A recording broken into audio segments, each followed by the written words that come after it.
Good morning or good afternoon, everyone, depending on where you're joining us from, and welcome to today's webinar. My name is Ellie Burns, and I'm from Business Review, and I will be your host for today.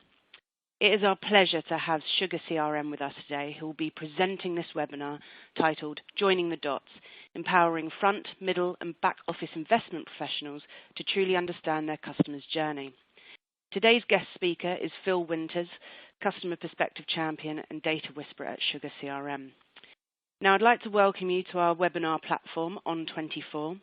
You'll notice that this webinar is browser-based, so if you disconnect for any reason, please just click on the link that you received via email to rejoin the session. In order to ask questions, you can send them in via the questions widget.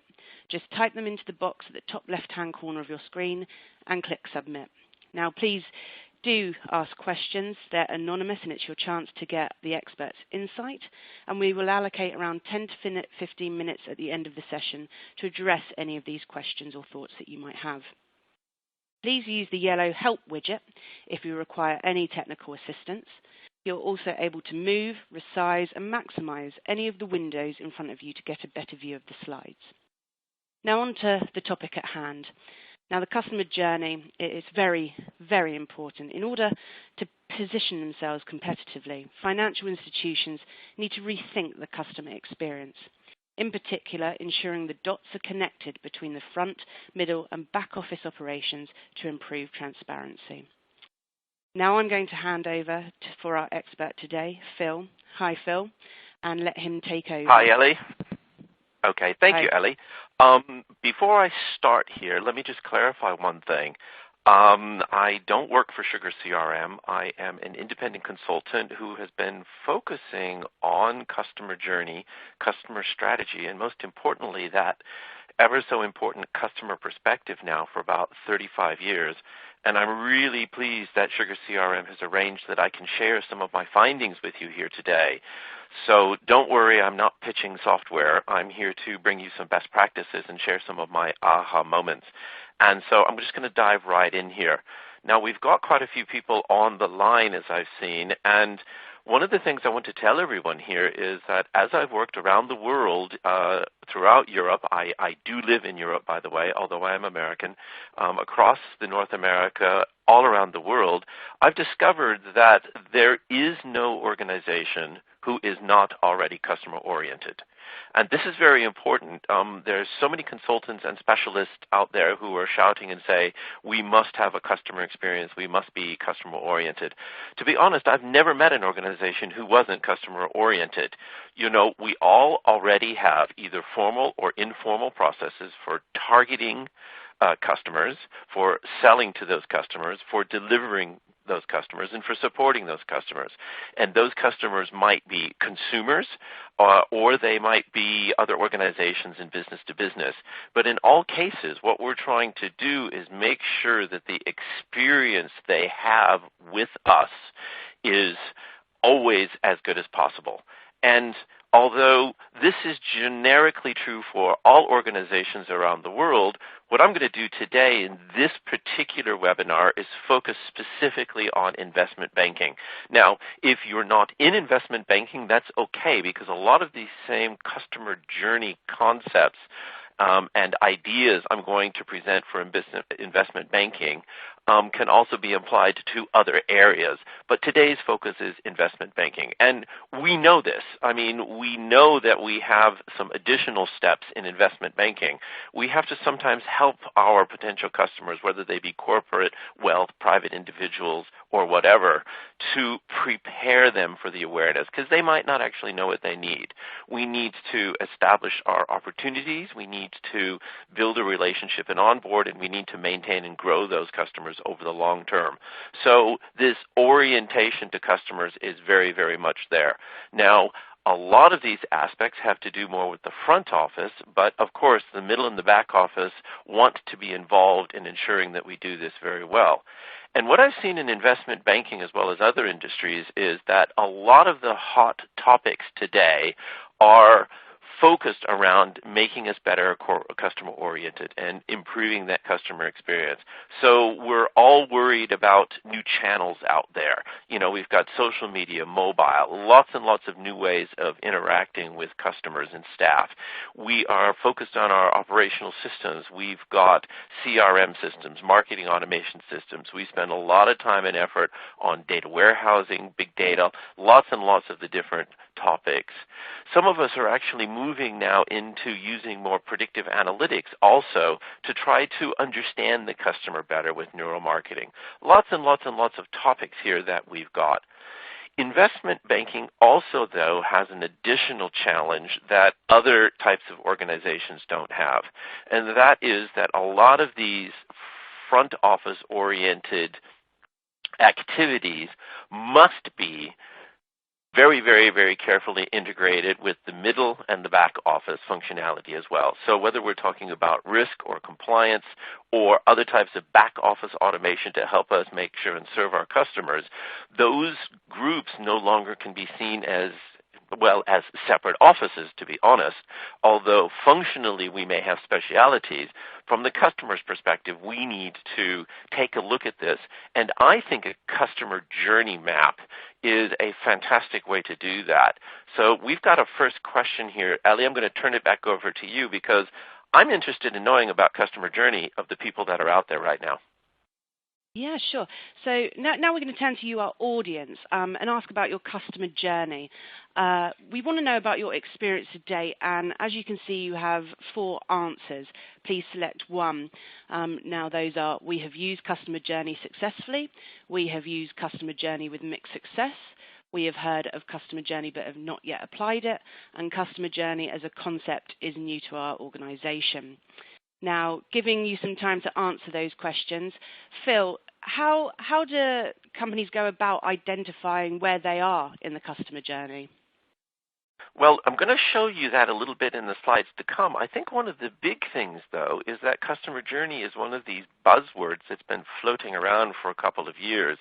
And it'll be very interesting to see how the investment banking audience here sees the topic and their experience.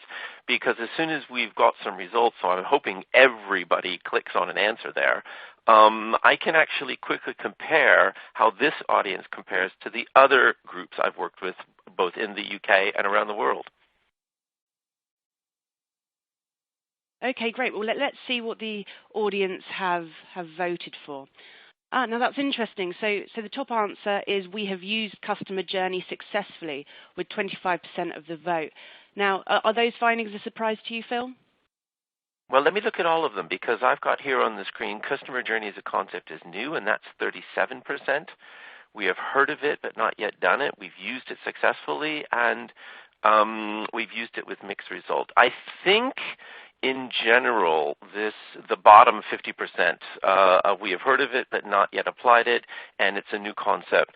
That is not unusual, depending upon who's on the audience. Some folks may have come from another type of organization where they'd done a customer journey before. So it's not surprising to me that 50% are basically picking up on the concept and not yet done it. What does surprise me, and for those individuals, I'd love to talk to you separately afterwards, of the remaining 37.5% that breaks down to we know what a customer journey is. That is a much higher level of success than general in other industries. That's possibly because certain types of investment banking are so focused on the customer already that maybe some of you in some departments have been exposed to the technique because it really is something that helps you better understand the customer. Big change here between this and everyone else in the world is the fact that of those that have heard of customer journey and tried to use it, there's a number of folks out there who have been successful, and that is, for me, an aha moment because that is not normally the case. What I'd like to do, if it's okay, is relate to those results now as I move on with the presentation, because there's well over 50% of the folks that haven't heard of customer journey, and I'd like to just start with a very basic overview for a couple of minutes of talking about why it's important. You see, the customer journey is very important because ask yourself the question, is your selling cycle the same as your customer's buying cycle. Now, that customer might be a wealthy individual, that customer might be a group of people in a corporation, but usually when organizations ask themselves that question, they have to answer with no. The selling cycle is only part of the buying cycle for the customer. And this is why it's so important to understand the customer journey concept, because it can help you there in defining that customer buying cycle. Now, this is valid not just for individuals, but for groups of individuals. And although investment banking has some very different focus areas, I've tried to make sure that the rest of the presentation can be related to everyone. So whether you're wealth, whether you're corporate, whether you're a specialized type of investment banking, I'm trying to make sure that everything I do from here on out applies not just to the individual, but to a group of people. Now, what I'd like you to do is take a look at those words down there that we've got. And those words are very, very interesting, because if you read them, now put yourself in the shoes of some getting ready to make a decision about who they're going to choose to help them with their investments. So you are now the individual at your customers. Look at those words. Is the word prepare awareness a word that your customer would use to describe the step they're going through? Is the word establish opportunity the words that your customer would use to describe what they're doing, or build and onboard, or maintain and grow? I would say the answer is absolutely no. They wouldn't use those words. I don't know anybody that goes home and says, "Hi, honey, our team is currently in the step of being prepared for awareness." So what we've got to do is, to do a proper customer journey, we have got to change the language that we use. We need to use words that they would use. We need to use words like select, purchase, agree, close an agreement. We need to receive. We need to use. We need to change the words around so that the customer journey is looked at from the customer's perspective, most importantly, using the words that the customer uses. Now, what's interesting in this, if we look at this as professionals and we think about it, what you soon realize is that there are steps far before an organization or an individual starts talking to us. You know, they're going to have needs. They're going to do some basic research, start doing some checking things out. They're going to come to a decision, and hopefully by the time they start thinking about a decision, they'll be already working with us. They're going to select us as a provider and then go through the rest of the process. And over time, they're going to have a memory of that experience. And that memory is what's going to make up a lot of the decision to keep working with someone or not. Now, this whole concept is known as the decision cycle. And psychologists have known about it for many, many, many years. The interesting thing is, if you don't take the customer perspective, a lot of us in sales, marketing, and support actually miss the point. We go through a conscious decision about many things every day. Some of them are automated. Some of them happen very, very quickly. But when it comes to who is my investment professional going to be? How am I going to work with them? What decision am I going to make? And will I continue working with them? That cycle must be seen in its completeness from the customer's perspective. So this is what I do with organizations. We work on the customer's perspective. Now, that customer can take different can be different focus groups. As I said, it might be individuals. It might be groups of individuals if it's a business relationship. But at the end of the day, we're trying to use words that describe the customer's perspective. And this customer's perspective is actually what a good customer journey map is about. Now, there's experts out there that will tell you you need to start all over in different places, but my experience says that starting with the customer's perspective to define the decision cycle is good. Now, that very first word up there in red that I show you is called needs. And I want to just take a look at needs for a moment, because there's usually some confusion around that. Need is not, I need a product from investment bank X. A need goes far more subtle than that. On the one hand, in our brains, there are utilitarian needs. It has to be convenient. It has to be economical. It has to be safe, secure. There has to be low risk. So those are all sort of the practical features. And to be honest, when we're offering either a product or a service to our constituents, those things have to be true. But let's face it, that's just the beginning. There's also needs having to do with social and emotional. And what the psychologists tell us is that 80% of any decision that takes my time, my effort, is based on social and emotional needs. Must have a good product, but it's not the best product or service at the end of the day on paper that wins. And any of us that have been in the sell side know this. We know it's about building a personal relationship. We know it's about making the person feel happy. If we're in a corporate situation, we know it's about making that person successful in their own organization. And we know at the end of the day that's why they come to us. It's not just because we offer a good service. So this is a very important point. And I could spend hours on this, but for those of you that are interested, there's a fantastic book out right now from Daniel Kahneman called Thinking Fast and Slow. He won the Nobel Prize a number of years ago for his research into describing the decision cycle of human beings, how we make complex decisions, and why this social and emotional comes into play over utility. I won't go into that.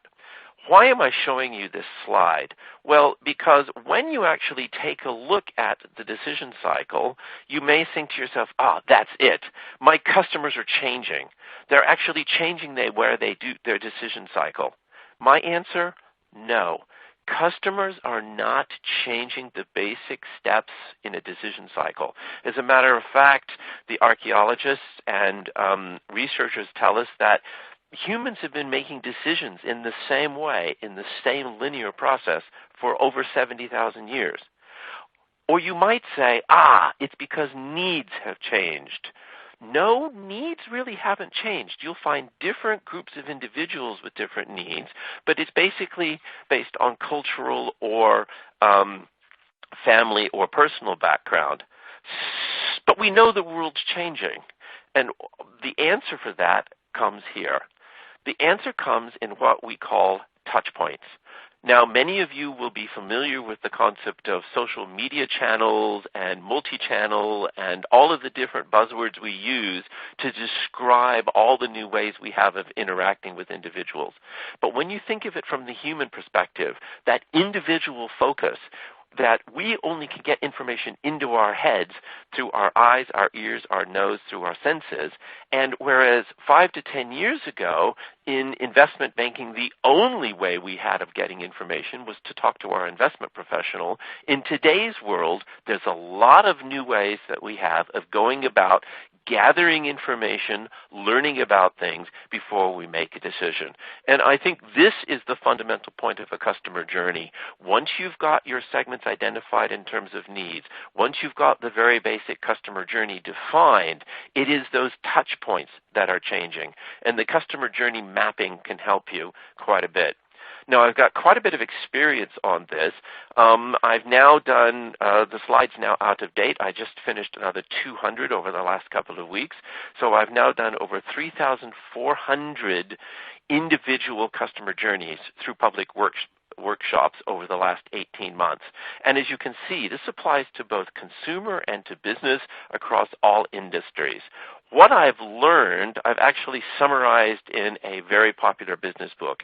And so not only am I trying to teach you the concept of a customer journey mapping, but I'm actually focusing in on lots of the different topics of today. Now, that's sort of a general introduction for all of those of you who have not been exposed to customer journey mapping. What I'd like to do now, before I dive in around specifics of some of the challenges and ways of going about addressing those challenges, I'd like Ellie to ask another poll question because I'm really interested in what you think is important. Sure. So it's over to you again, our audience, and we're interested in hearing about what are your top challenges. Is it customer expectations, increasing competition from fintech or robo-advisors, not making enough money, risk, or regulatory pressure? Now, while I give you some time to answer that poll, Phil, what are you expecting to see from this poll? Well, I think one question I'm going to just highlight here, folks, you can vote on this one multiple times. Is that correct, Ellie? So you can choose more than one? Yes, that is correct. Yes. Great. That's really good, because what I find is it's going to be really interesting. When I did this with the United States and Germany, there were two of these that really stood out. And so I'm going to be interesting to see what the audience, I assume most of the people are based in the UK or English speakers, so somewhere maybe out of the Benelux or working for global organizations. I'm going to be interested to see what your answers are on this, because these are the topics, but the weighting of the topic seems to be a little different based on the region or whether you're a global player or not. Brilliant. Well, let's see what the answers are. Looking at the results, customer expectations has got the lion's share with 80%, followed by increasing competition from fintech robo-advisors, followed jointly by not making enough money and regulatory pressure, and last is risk. Those findings, Phil. Well, it's fascinating. Talking to the UK crowd, my wife is British, so I'm allowed to use the word Brexit, and with the city being so independent and so globally focused, the most interesting change between this and others I've done, if you do this same thing in Germany, risk comes up much, much higher. The Germans are more worried about the risk. It's not that the risk isn't there, I think, in the UK, but I think that for the global financial investment markets, that's just seen as part of the business. Regulatory pressure, of course, is very, very important. Number one, across the world, is this customer expectations, and that is clear here.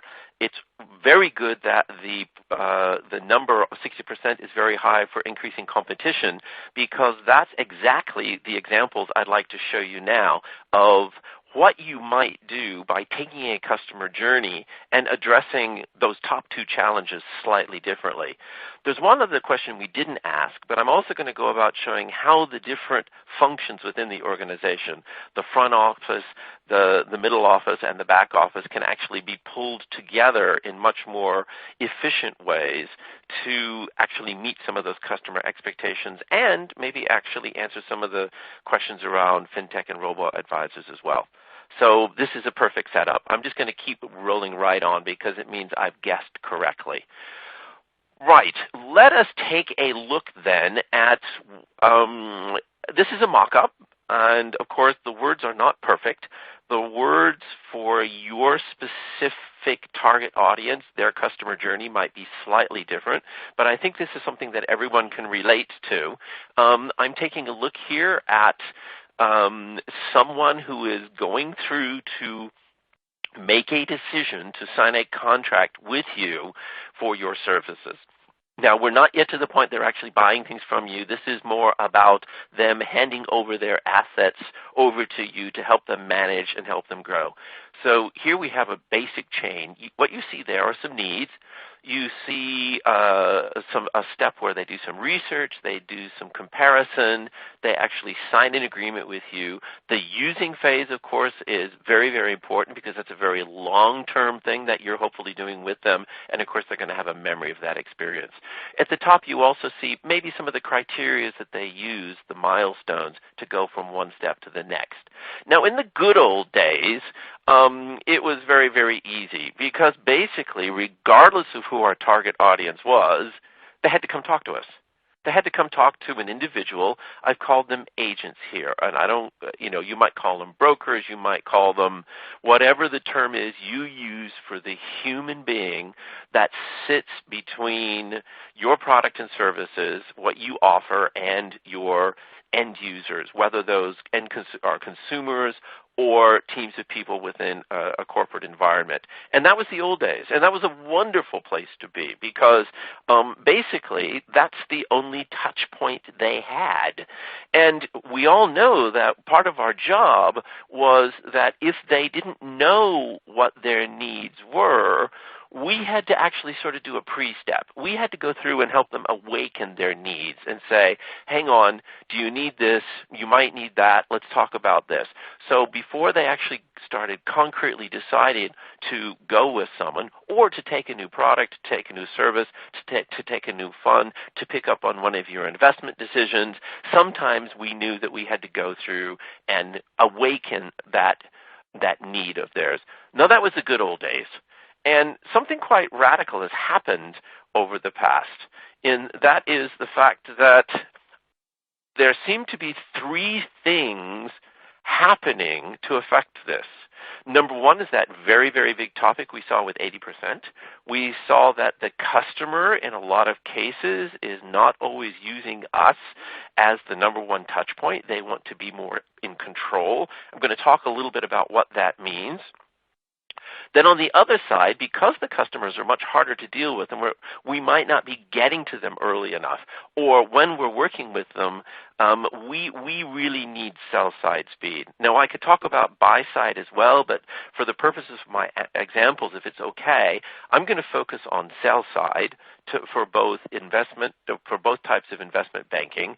I'm also going to pull in a couple of those groups from the mid and the back office that are so important to us, and that is risk and, as everybody said, compliance.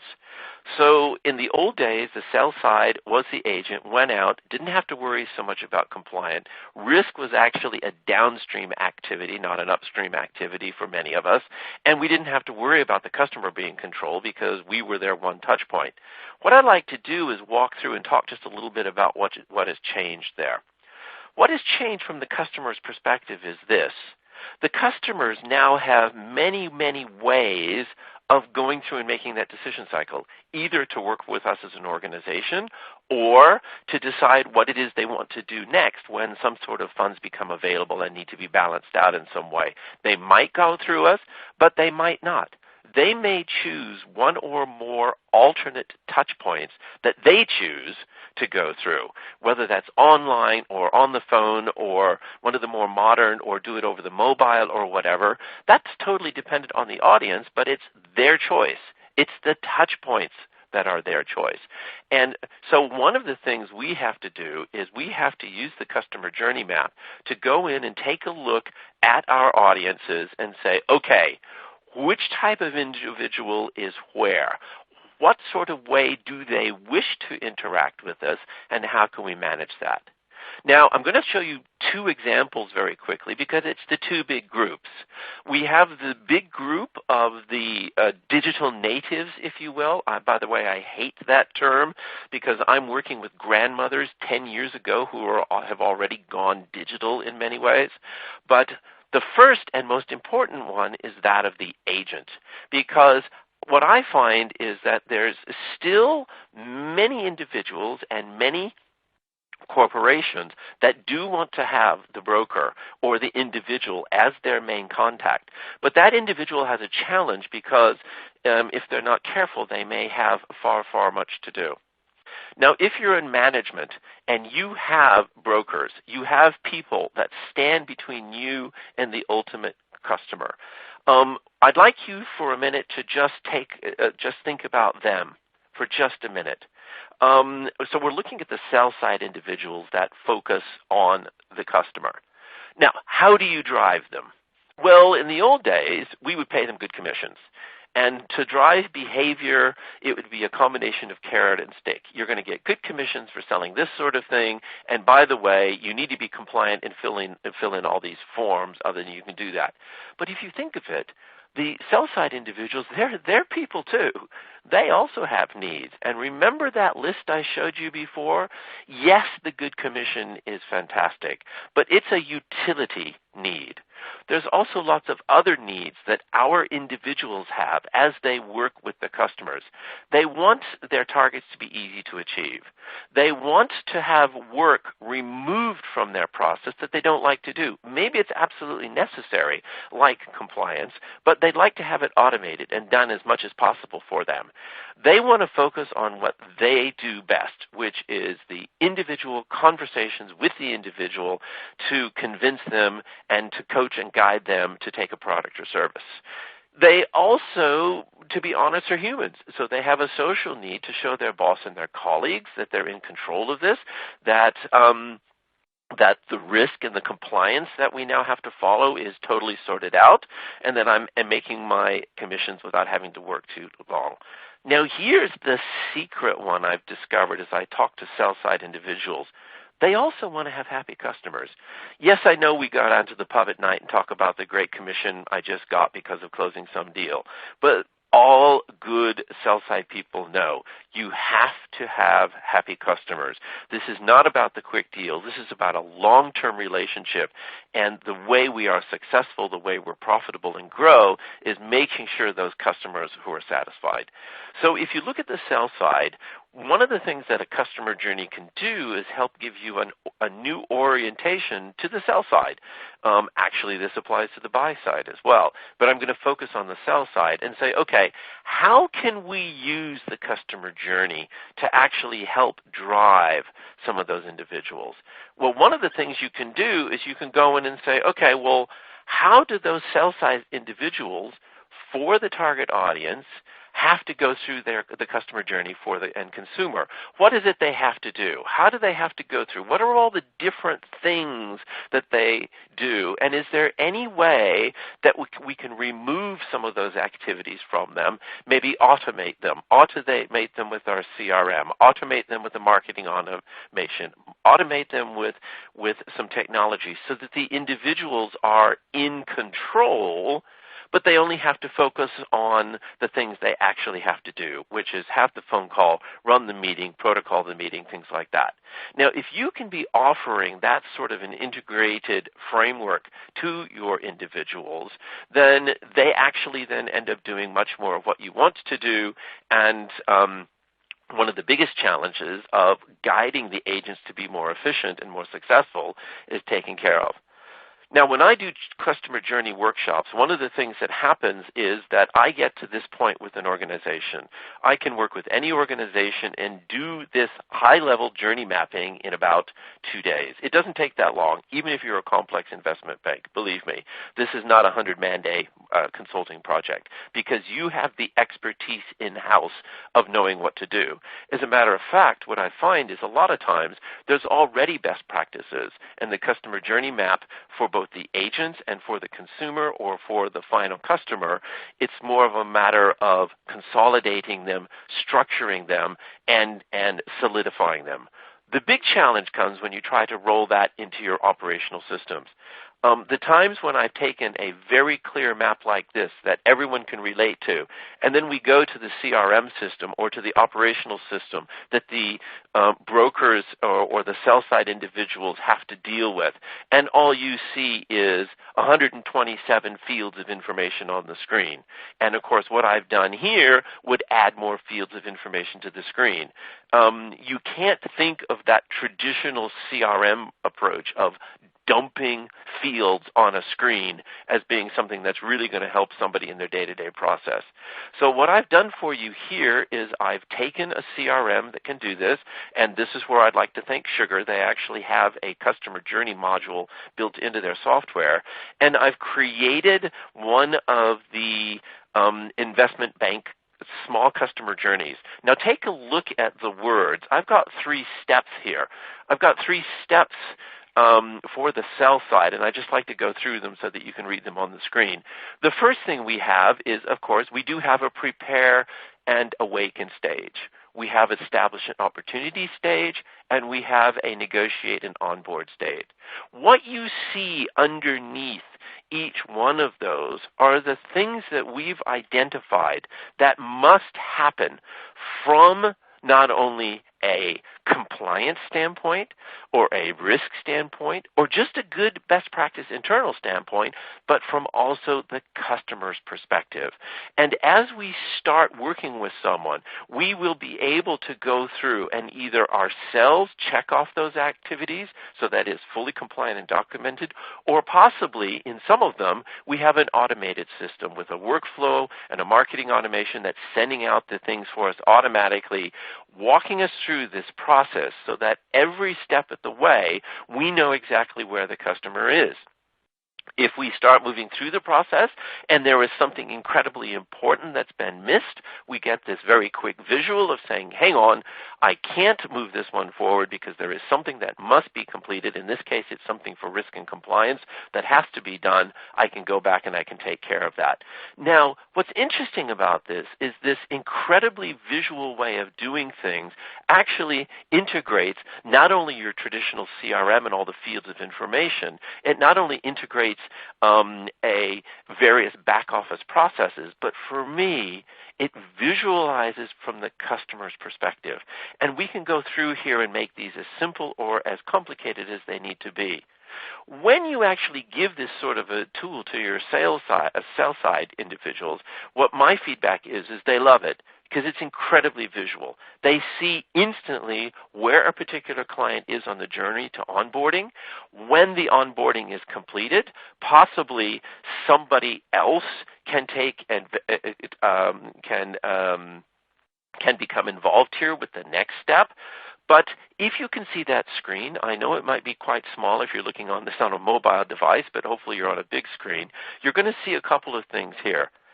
When you study this, and by the way, you can have all of the slides afterwards as a download PDF. When you study this, you should recognize sell side. You should recognize things you know have to happen. Maybe your process is slightly different. It's not an issue. I can change this particular customer journey around very quickly. But what I like to point out is a couple of things that haven't happened up until now. First, this isn't just about the customer. It is not just about the broker. It's also about risk. Here I've got the steps automatically built in that the mid-office risk might require. Here are the steps built in that compliance might require. Some of those steps you might have to do yourself, but some of them would be automated. But at every step of the way, you can see exactly that all of the steps have been done. Last but not least, I've highlighted some of the back office things, some of the things that we could automate automatically, and you can see how this flow works. Now, at this point on this particular slide, we have now onboarded a new customer. And, of course, now what we're into is building and maintaining. And so here I've got a second customer journey that automatically gets started. Maybe the same broker keeps it. Maybe it gets passed on to a specialist to work with the customer on a day-to-day basis. But at every step of the way, every individual should be able to see their portion of the process displayed the way they want to see it within the organization. For me, this is totally different way of working. You know, underneath the covers, we're still using a lot of the same fields of information that you had before. But we've actually visualized it using a customer journey, and we visualize it in the exact same way on the screen. It does make it a real pleasure to use. Now, that's a little bit of an example around an agent and about how you might want to use the customer journey and a modern CRM system to bring in both the mid-office and the back office in a way to structure it to make it more automated and, to be honest, more fun to use. But we have a fundamental group that we haven't touched, and that group is the group of individuals that have decided they want to work with an organization differently. This is where the fintechs and some of the robo-operators have come in. They've offered products and services that encompass the new touch points. But, you know, there's an awful lot we can do in our area as well.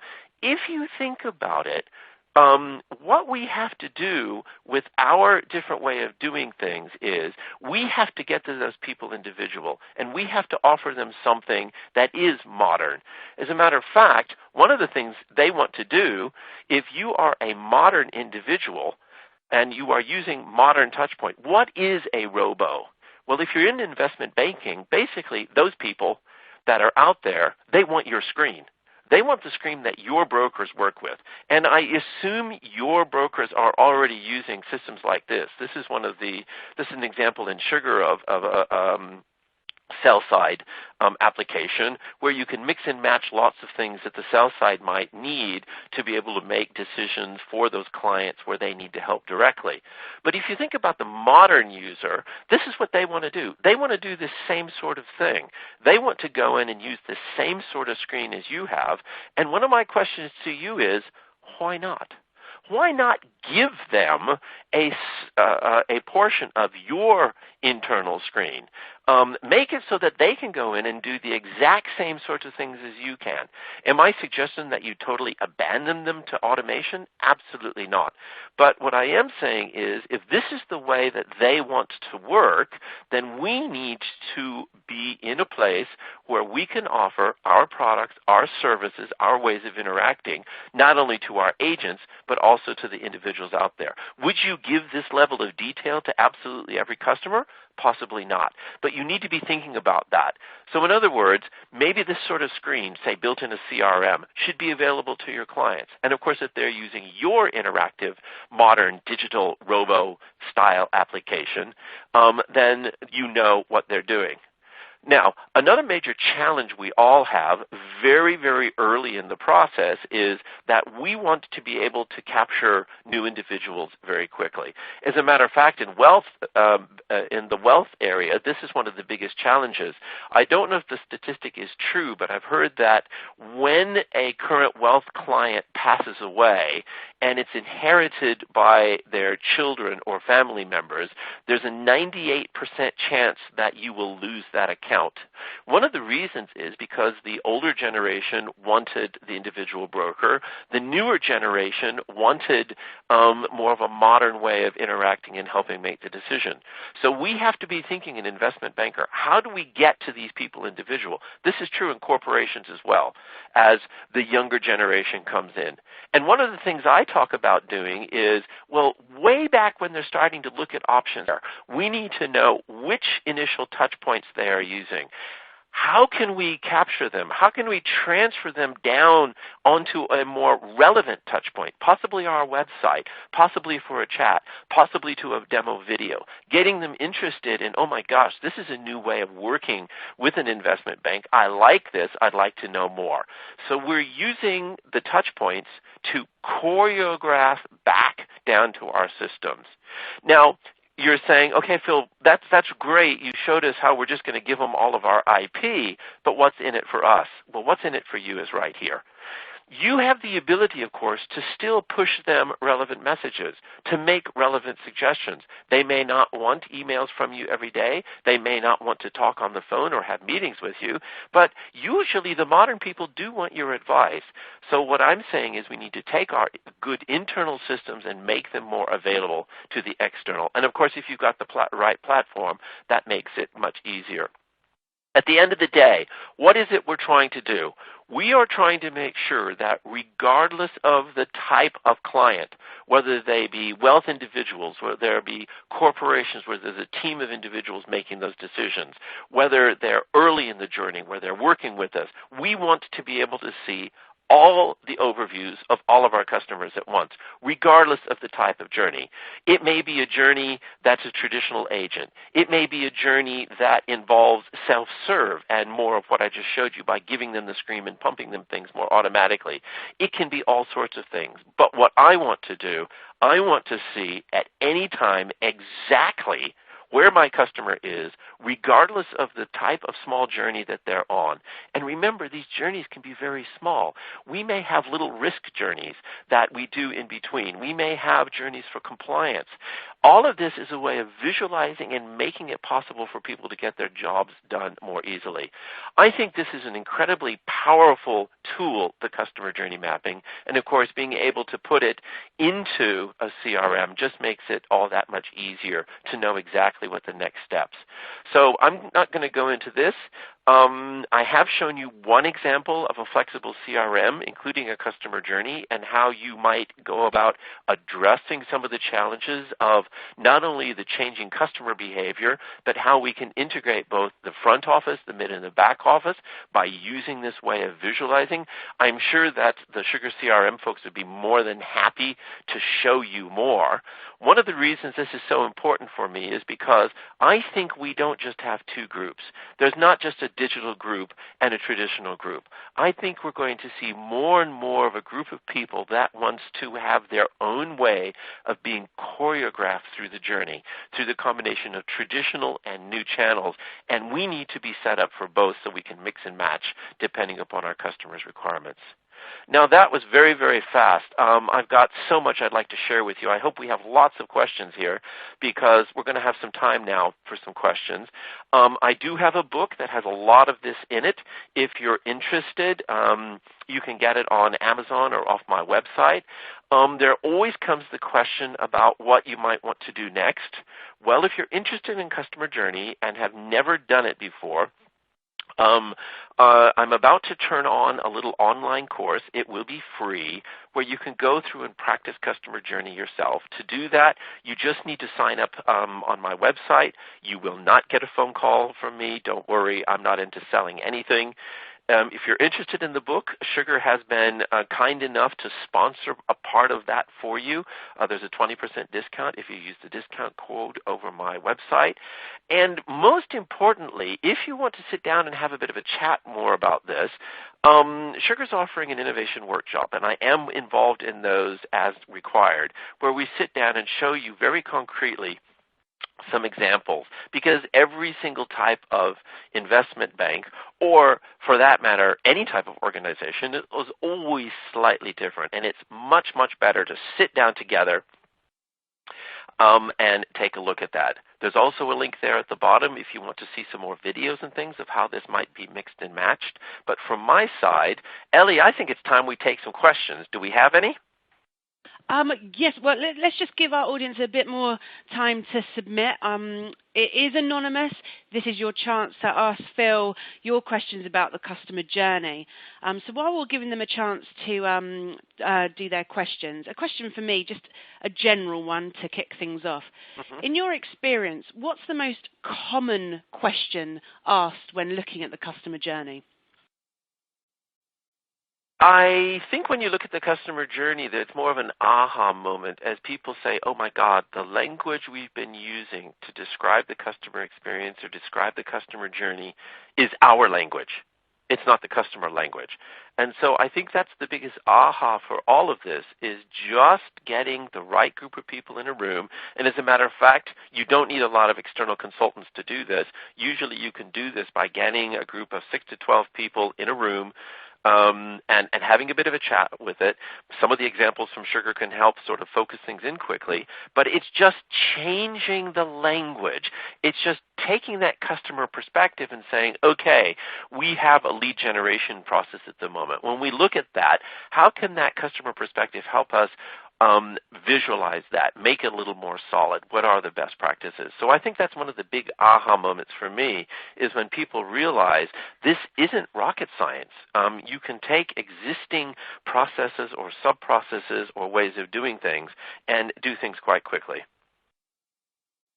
Okay, great. And what about the new things? What about the new methods that you've seen emerge that maybe make it easier not only to gather data, but also to use it and keep it real and relevant? Yeah.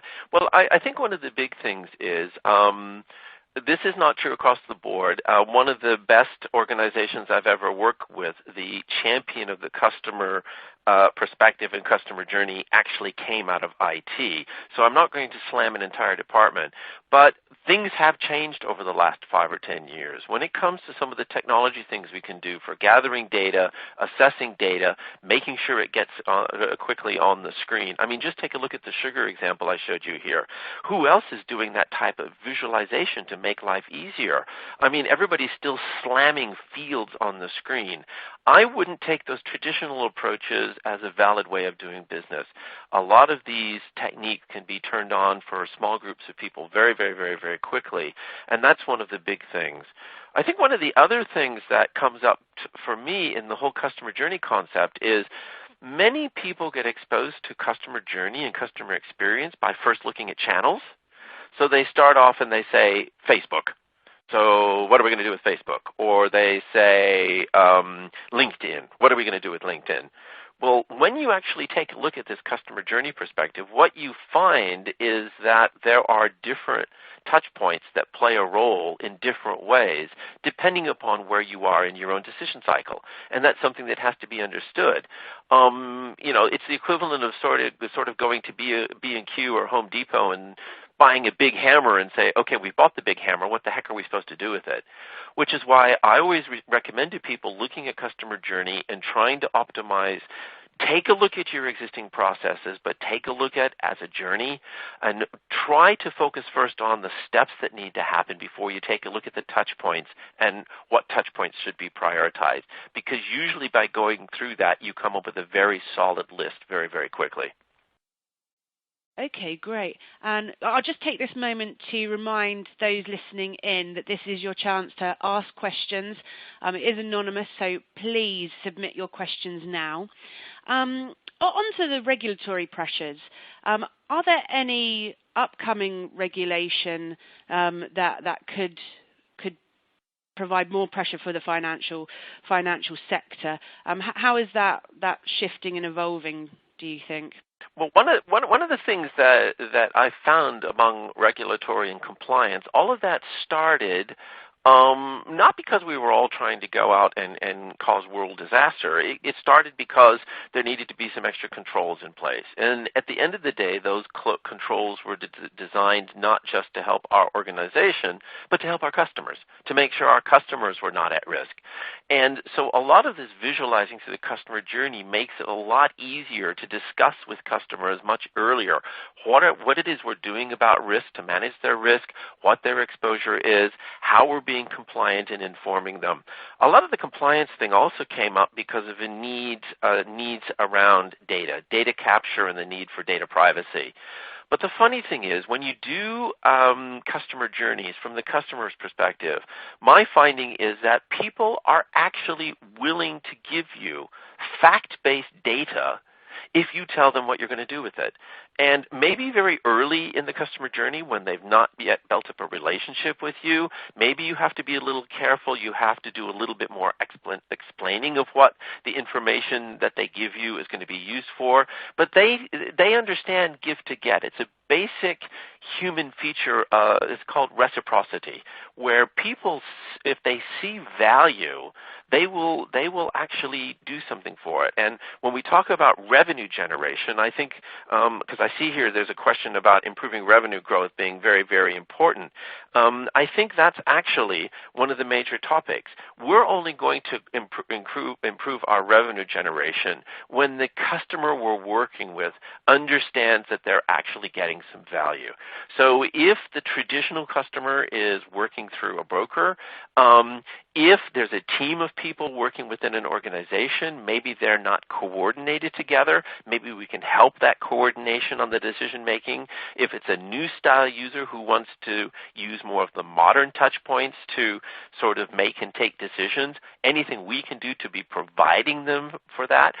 People don't expect that for free. If we're giving them an added value service and they actually see the value of it, they will do it.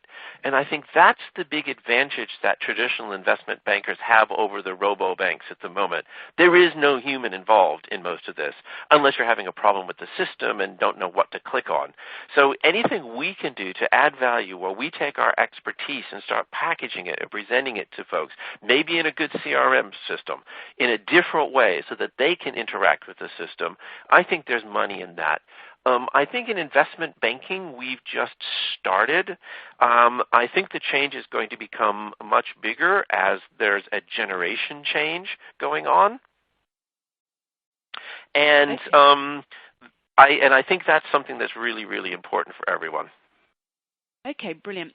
And just one more final question, which I've seen pop up. So how do you encourage your team to start this journey? How do we get the business brought in? Well, it's very interesting. I've been doing customer journey now for about 7 or 8 years. And 8 years ago, I would have given you a different answer. 8 years ago, I would have said, hire a consultant who understands it, get a big team together, let's start banging the drum. In today's world, I think I would approach it in a much more agile fashion. Normally, there is a business topic that is causing concern for the organization.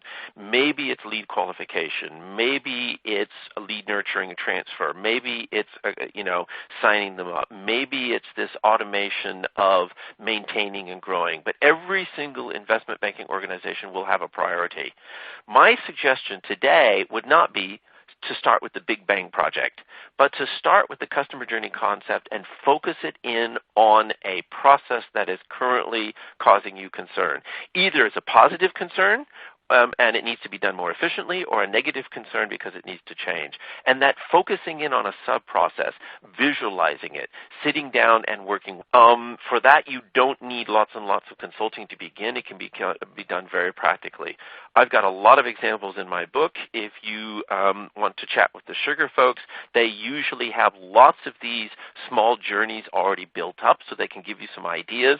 And I think that very focused start to optimize an existing process is a much better way to go. You build enthusiasm in the team, you make sure that there's some good results from it, and you get everybody to buy into the bigger concept of a customer journey. That would be my recommended way for any organization to start. Okay, brilliant. Thank you so much, Phil. I think now I'm going to bring this webinar to a close, and it just leaves me to thank you, Phil, once again for what was a great presentation, and to thank Sugar CRM for sponsoring. To the attendees, you will receive an email shortly telling you how you can access the on-demand version of this webinar, or alternatively, you can access this through our website, which is www.business-review-webinars.com. We look forward to sharing further webinars with you, so please do keep an eye out on the website just mentioned. And you can also follow us on Twitter at BR Webinars for daily updates and join our LinkedIn group Business Review Webinars. Once again, thank you, Phil, and thank you everyone for joining us today. Thanks.